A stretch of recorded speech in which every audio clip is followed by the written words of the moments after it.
ሰላም ሰላም እግዚአብሔር ኣምላኽ ይብዛሕልኩም ኣሕዋተይ ከመይ ትኾኑ? ኣነ እግዚአብሔር ይመስገን ፅቡቅ ኣለኹ። ባርዚ ቻናል እዚ ሓድሽ እዩ እሞ ሳብስክራይብ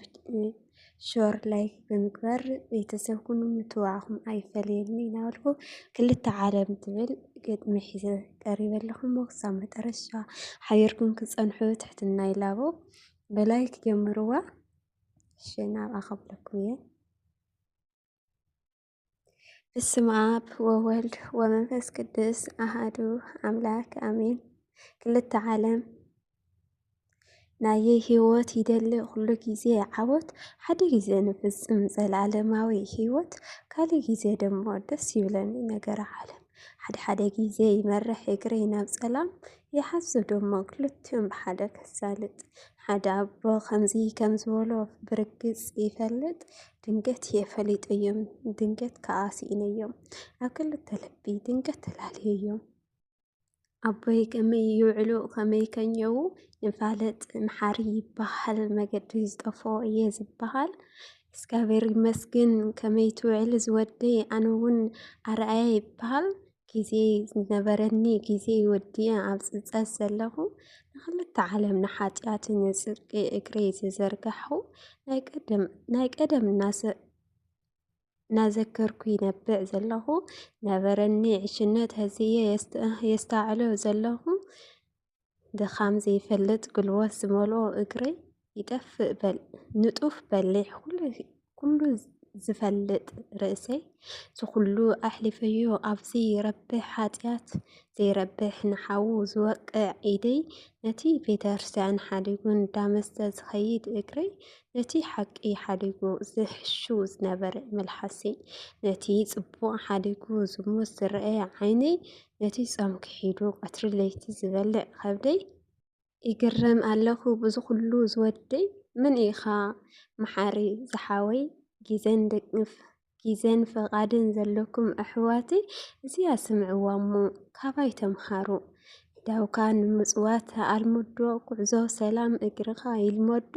ኣፍካ ጸሎት ክበፅሕ ግወሮ ከቢድ እዩ እሞ ከብድኻ ይፅሮ ፆም ምፅዋም ከኣሎ ጀምሮ ንሓጢኣት ሰንሰለት ሕዚ ሰባብሮ ንሓጢኣት ሰንሰለት ሕዚ ሰባብሮ በቃ ካብ ፅፀት ክድሕን ከማይ ከይትኸውን ኣስተውዕሉ መገዲ ህይወት ብኡ ተጓዕዙ ርሓቕ ካብ ፀልማት ሕማቕ መገዲ ህይወተይ ዝተጓዓዞ ፈሊጠዮ ብሽምግልና ህይወት ጉዕዞ ስለዚ ካብ ህይወት ኩሉ ዝፈልጦ ነጊረካ ኣለኹ ህይወትካ ንኽትልውጦ ኣረ ዝወደይ ኣሎ ዝረሳዕኽዎ ክነግር ኢለ ካብ ህይወት ዝተምሃርክዎ ንፀልአካ ፍቕሪ ክምሃር ግወሮ መገዲ ዓመፅ ህይወትካ ከይትገብሮ መገዲ ዓመፅ ህይወትካ ከይትገብሮ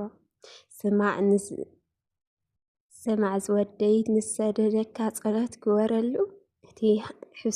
ሕሶትን ዝሙትን ዝመጽእ ካብ ቃሉ እቲ ጽሑፍ ንኽምሃር ሸር በለሉ ኣምፍሮ ነቲ ናይ ኣምላኽ ቃሉ ኣምፍሮ ነቲ